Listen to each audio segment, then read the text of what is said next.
Welcome to NBA Now and Then, the greatest comparisons, where we compare NBA stars, past to present. As we prepare for Season 3, we recorded special episodes this summer, like this movie review of Space Jam.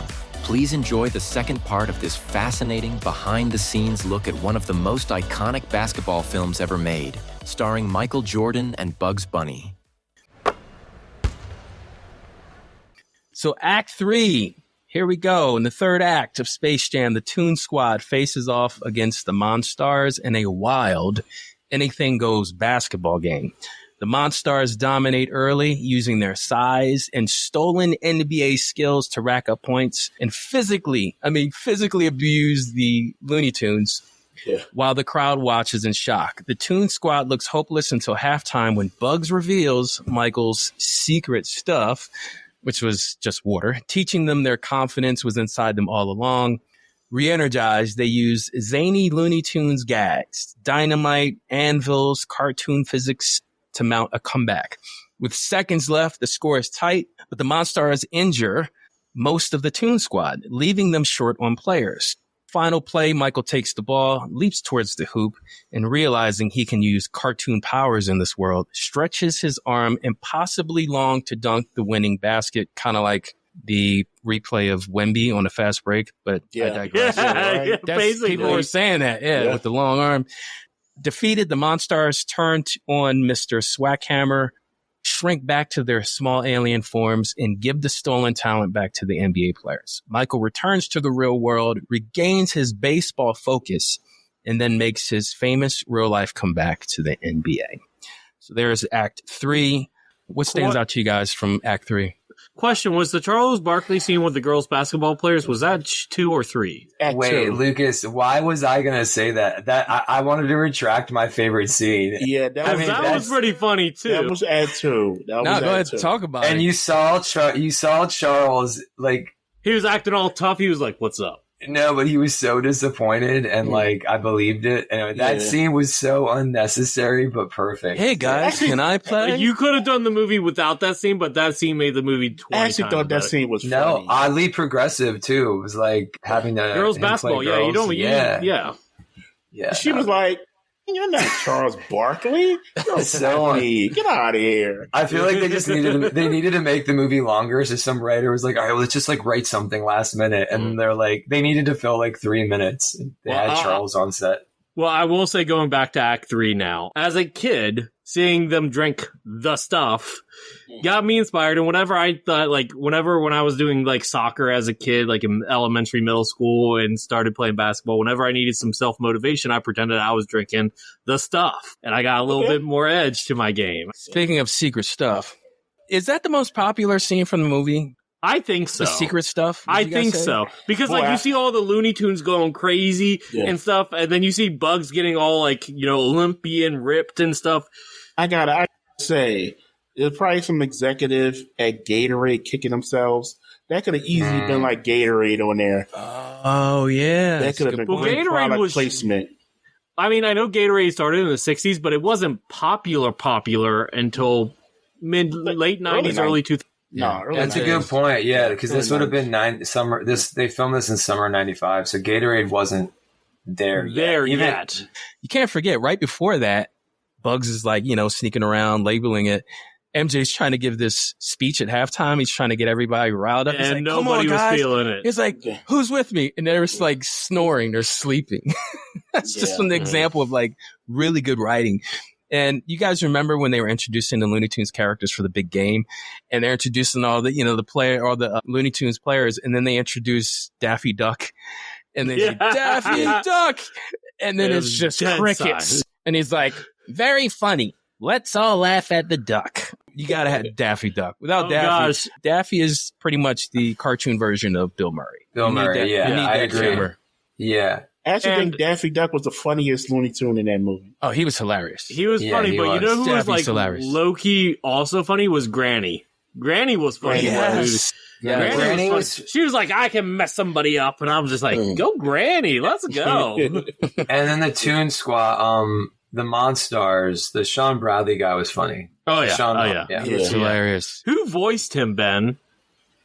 Was that Sean Bradley? No, it's a slew of famous voice actors they hired. I mean, this would have been like peak voice acting because it would have been cartoons.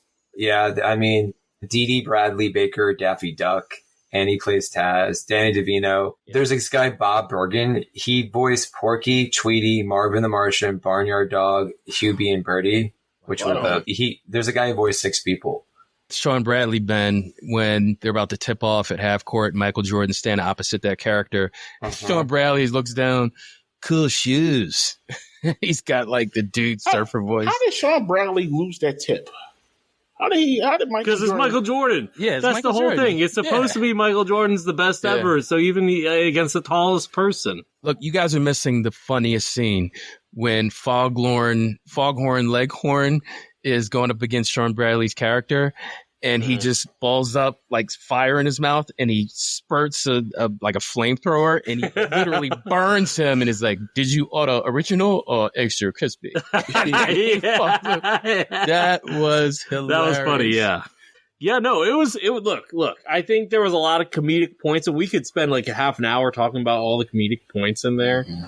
Like I said, I think a lot of kids resonated with that, with like the rah, let's get back together type thing with the stuff, the special stuff. I don't know. That's just, I mean, maybe I was a little bit of a weird kid. I ain't gonna lie. So maybe that was more me, but like, I don't know. I thought it was cool. Cause like, it's like that emotional comeback, but also like not emotional comeback. And by the way, do you guys think it was like a subtle shot to baseball with the PED thing going on? I don't know about that. I mean, I never thought of that, but it definitely was a reference against Disney when Bugs Bunny and Daffy were in the house and they were talking. And he's like, what kind of Mickey Mouse operation is doing blah, blah, blah. So there was definitely shots taken with that. Oh, yeah. They always take shots. The only time that they've actually ever done a scene with Warner Brothers and Disney, I think, was Who Framed Roger Rabbit.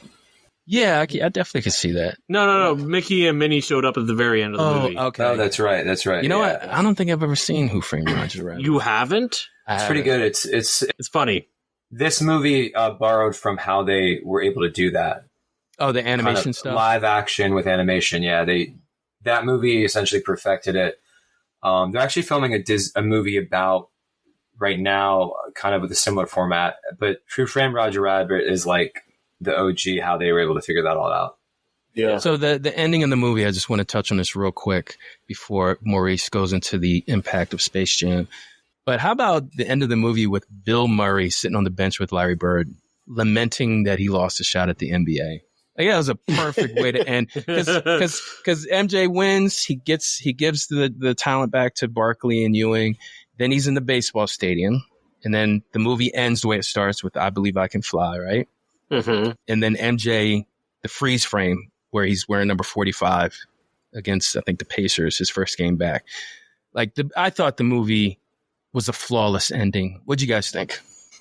Yeah, it was the right way to do it. Because in real life, he did come back to the NBA. So I actually was really appreciative that they actually got the actual NBA footage of him playing, which that might been a tricky thing to do back then with the NBA and everything. Well, David Stern was directly involved with. I was going to say, this is like David Stern's like dream coming true. Like the best.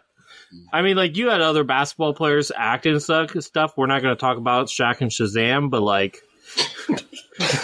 Wait, look, all I know is if the 92 Dream Team, all the Olympic stardom, helped take the NBA global, right?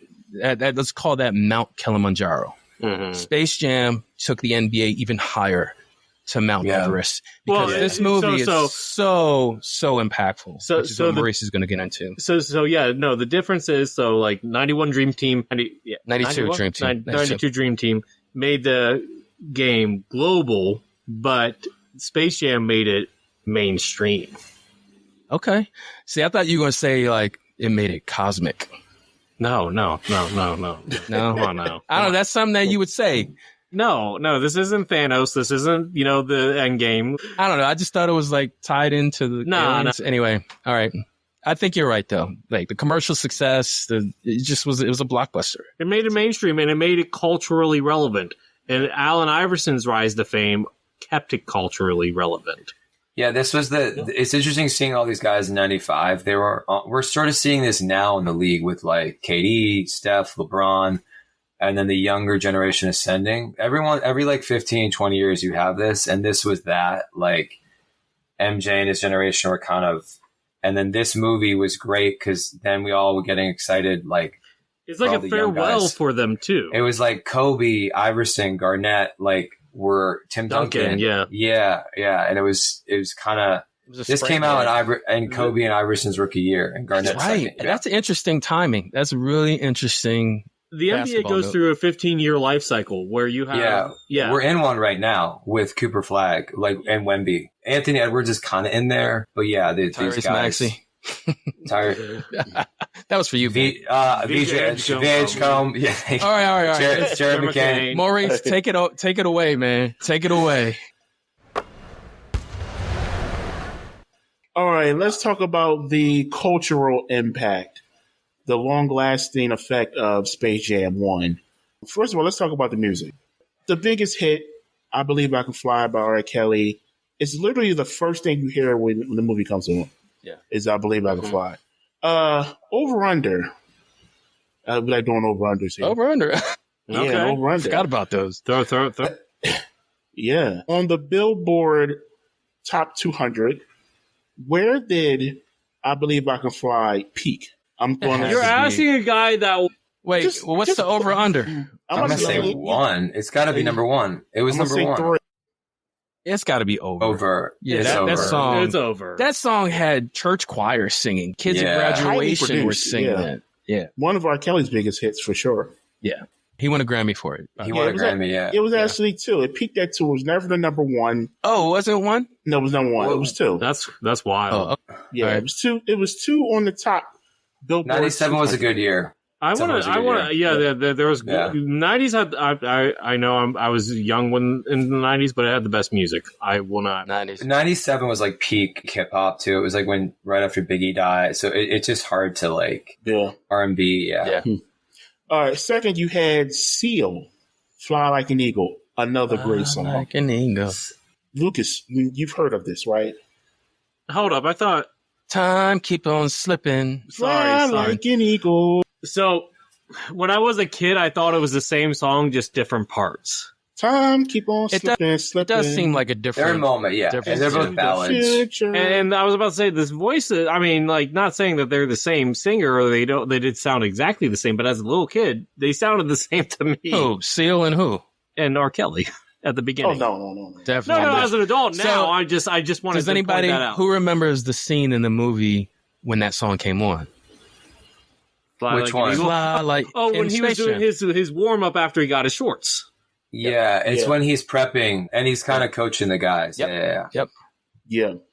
It was number 10 on the Billboard Hot 100, 13 in the UK singles chart. Man, let me just say that Seal made a lot of money based off of movie songs in the night. Batman, Kissed by a Rose. Yeah, that was another big hit for him. Quad City DJs. That was my jam. That was the Space Jam. That was my jam. That was in the intro credits. Yeah, that was the up and jam. Up and jam. Okay, yeah. I'd be at the YMCA with like headphones on, just being like, yeah, let's get this. Ben, do you know, like, toward the end of that song, instead of saying whoop, there it is, they're saying hoop, there it is. Didn't know that. Hoop, there it is. Wow. Hoop, there. I didn't know that. No. Yeah. Hoop, there it is. Yep. That reached number 37 on the Billboard Hot 100. That's it? Oh, man. That's it. Yeah. Album. I feel like that should have been higher. Besides that, there was like a really good R&B song by Monica.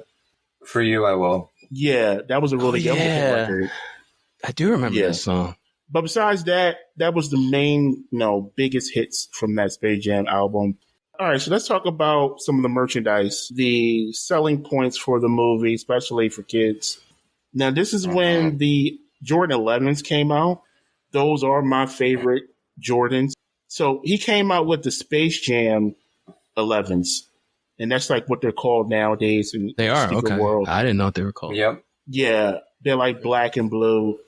The suede, the leather, excuse me, is black. Really iconic shoe. Really iconic. I think it was like $250. Remember back in the day, McDonald's had the Happy Meals and they had the toys. You act like I didn't have Happy Meals as a kid. They had Space Jam Happy Meal toys. Oh Yes, yeah, they did. I know that. oh yeah, They I did. remember those. They did. Yeah, it was a big deal. You're What right. was it though? Was it like It was Bugs the Bunny? Monstars. Action figures. It was the Monstars. Was And Michael there was- Jordan an option? There was Michael Jordan, yeah. Wow. And like I remember going back I to wonder try how and much get the that Michael is. Jordan. The Michael Jordan unopened is Actually- probably worth a lot. I know that we're going to do Space Jam 2 actually, but my daughter does have a toy from Space Jam 2 McDonald's action figure that I can show when we do that one. Okay. I think you should put it All right. around like a chain and wrap it around your neck. No, and have it's the one of toy. the, it's the Martian guy and he has a giant energy ball that's Exactly, actually a that would basketball look and it just beautiful pops around off your all the My time. nephews Drives me liked nuts. Space Jam too, so I'm curious to. I know it got bad reviews, but yeah. Well, we'll save that for the future. Yes. They came out with Space Jam cereal for a limited time. I can see that. Yeah. And I didn't even know this, so I just researched it. They had a Space Jam video game. They Did did. I they? knew that. I knew that. Was it for like the NES or something? It Or was like for- Super Nintendo? It was for PlayStation. I did not. It was Wow. made. It was made by Acclaim. The console version was made Okay. by Okay. Acclaim. Okay. Acclaim was really popular at this time for making Mortal Kombat. So Yep. Finish you went him. you went from Mortal Kombat to Space Jam video game, which I've seen some video of. It's like a slow paced version of NBA Jam. Right. Okay. That's kind of like what it is. It's like Okay. slower paced. That was weird. I'm into video games, but I've never seen a Space Jam video. See, now I want to download and play it now. I'm going to go to McDonald's. Well, I have to go to eBay. I'm going to order this Michael Jordan toy. I'm going to Good get luck the with video that. game. I'm going to get some MJ number 11s. He's back, right? He's broadcasting or something. Right? NBC. Yeah, he's coming NBC, back. NBC. Man, that's gonna be exciting. That's going to be very, very It's gonna cool. break. And, Yeah. I'm actually excited about the Amazon team too because it has Blake Griffin and who's the other person? It's so many guys. Jamal Crawford. There's like Yeah, I 8 think guys so. for Yeah. NBC. Yeah. Reggie There's Miller, 8 guys. yeah. I think Dirk Yeah. is definitely prime Amazon. Yeah, Dirk and maybe Vince. No, Is Vince Carter. Iguodala? No, I don't think so. No, I okay. don't think so. So let me- Just a quick question: how do, on a scale of 1 to 10, if we're rating the first Space Jam's uniforms, how do we rate that? Like the white with the Looney Yeah, Tunes symbol? How, like on a scale of 1 to 10, how fire is it? It's pretty fire. It's simple. Yeah. It's very like mid '90s. I liked it. Yeah, it was nice. I give it a 9. Right. I give it a 9. I give it about a 9 too. Yeah, I give it a 9. Okay, It's- so I feel like made I'm it going to be a popular. hater, but I feel like 7.5, 8. It's a good throwback jersey. It's a good throwback jersey. It's perfect for comparison Space Jam 1 and 2 when we do that. Yes. Yeah. Yeah. Okay. Yeah. Yeah. Because I was thinking about both jerseys, and I was just like, The throwback jersey is a good segue into how Space Jam impacted a generation.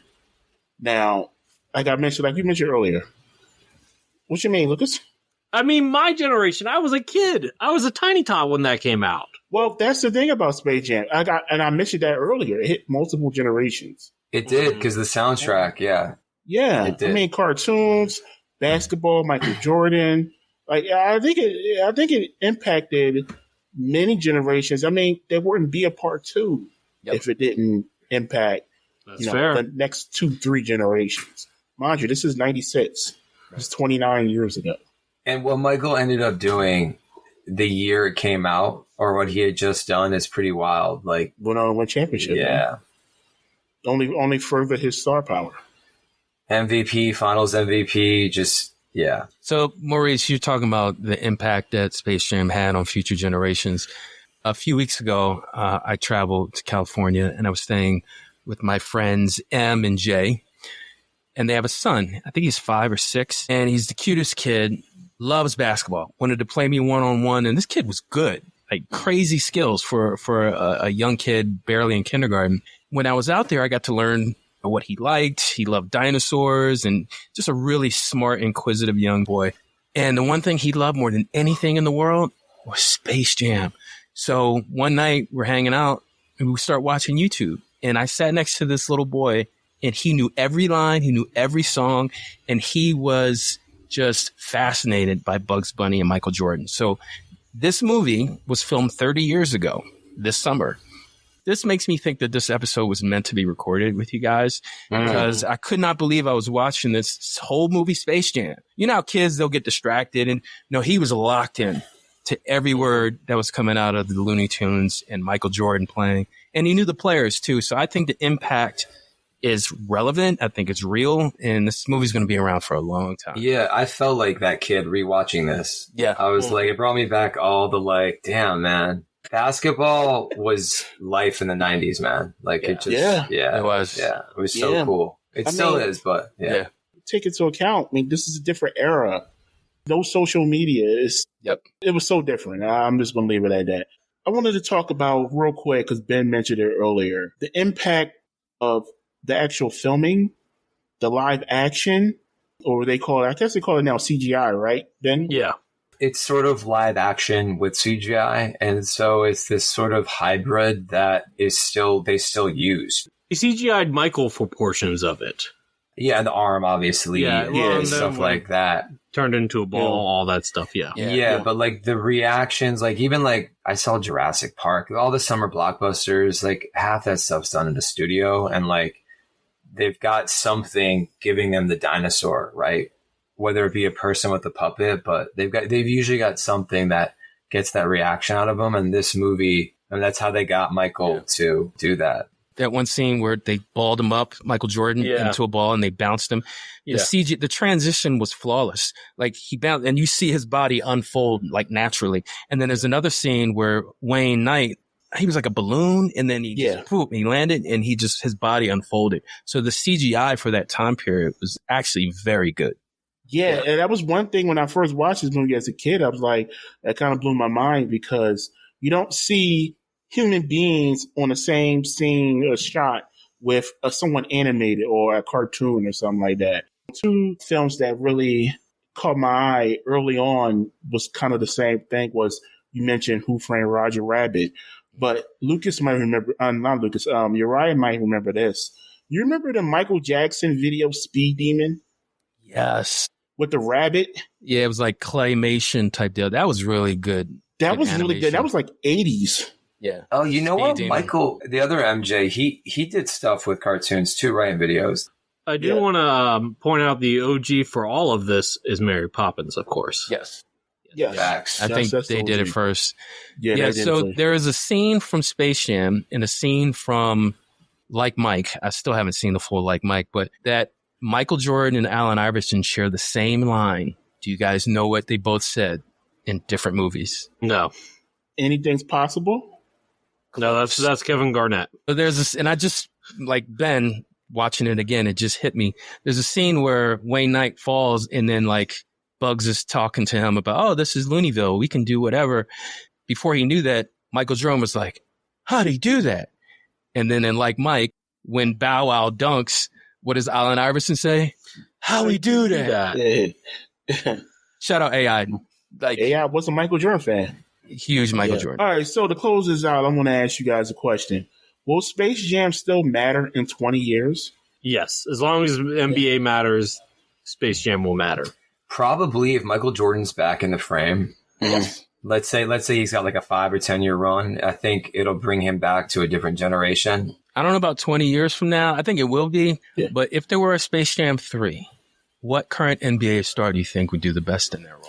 Well, I do have an answer. Edwards. Yeah. He would be a lock for that. But wait a minute. If you could pick any athlete outside of basketball. Now, listen to this. Space Jam? This is okay.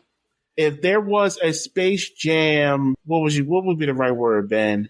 A spinoff? If there would be a Space Jam spinoff, and it was like space, whatever sport. Football. Let's do football. Say football. Space football. Space football. Who would you guys pick? Who would be the best athlete? I have a name. Patrick Mahomes? Yeah. Lamar Jackson? Patrick Mahomes. Probably Mahomes. Mahomes, yeah. Or Lamar Jackson would be Doesn't have the best voice. He kind of nasally. That kind of sounds like Kermit the Frog. Yeah, unfortunately. Who's the best wide receiver? Because they're popular. Justin Jefferson Chase or Justin Jefferson. Yeah, no, I don't think. Yeah, they're too deep. I will say this. There are two reasons why I don't think Space Jam will get old. First off, my generation is starting to have kids now, right? Right. My generation is having kids. We're going to show our kids Space Jam, right? That's a good point. That's a great point. There's that too. And Anthony Edwards, look, I mean, he's getting compared to Michael Jordan a lot. Yep. If he ends up being even a fraction of what Michael is, he's also a really good actor. Then Michael Jordan thing is going to keep on going. So yeah, I think, look, if Anthony Edwards, say, wins 3 titles, they're probably going to use him for Space Jam 3. The easiest cast layup was Wemby. He'll be the Sean Bradley. Oh, yeah. Sure. Sean Bradley. Yeah, let's keep on talking about it. Who else would be there? Cooper Flagg. Let's say, Cooper Flagg. He hasn't even stepped on the court yet, Ben. What are you doing? Hey, I know, but but I would say Tyrese Maxey. Put him in there. I was going to say Tyrese, too, actually. I want to say Halliburton because he's Halliburton would be fun. What about Jokic? Could he be in? He would be like a side character. Yeah. Well, who's the smallest player in the league now? Smallest? There's a Japanese kid on Chicago that has a 2-way. He's like 5'8". Yeah, I know you're talking about. He was on Memphis. Yeah. He actually looks really good. I saw him at Summer. I saw him at Summer League. He's a good passer. Who was the smallest guy that actually plays? It used to be Isaiah Thomas. Chris Paul? Fred VanVleet? Fred VanVleet, maybe. Yeah, it might be Fred. But those two guys are probably not going to be at their peaks of power anymore at that point. Well, is there a good I wonder if SGA, maybe SGA. He'll be in. His stars in order. I mean, maybe. Not height, just saying being in the movie, maybe. I don't know. It's complicated. Yeah. Well, the Space Jam 2 movie, not to get into that too much, kind of changed the narrative of how that works. So I don't even know. Yeah. Well, I have to watch it first. I haven't seen it. That was the lasting impact of Space Jam 1. And hopefully in the future we'll talk about Space Jam 2. All right. So for everyone listening and obviously watching on YouTube, this was our first dive into basketball films. Season 3 for NBA Now and Then is on the way. It's around the corner. Matter of fact, guys, I think we should start recording soon. I don't know about you guys.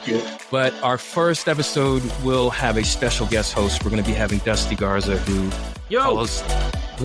covers the Spurs out in San Antonio. Let's go. And we're going to be comparing Victor Wembanyama to Wilt Chamberlain. You don't want to miss out on Wilt the Stilt. Yep. So such a good one. Yeah. Looking forward to season 3. On behalf of Maurice, Lucas, and Ben, I'm Uriah. NBA Now and Then, the greatest comparisons. Please don't forget to subscribe and follow our show. We really appreciate it. Take care, guys. See you. See ya.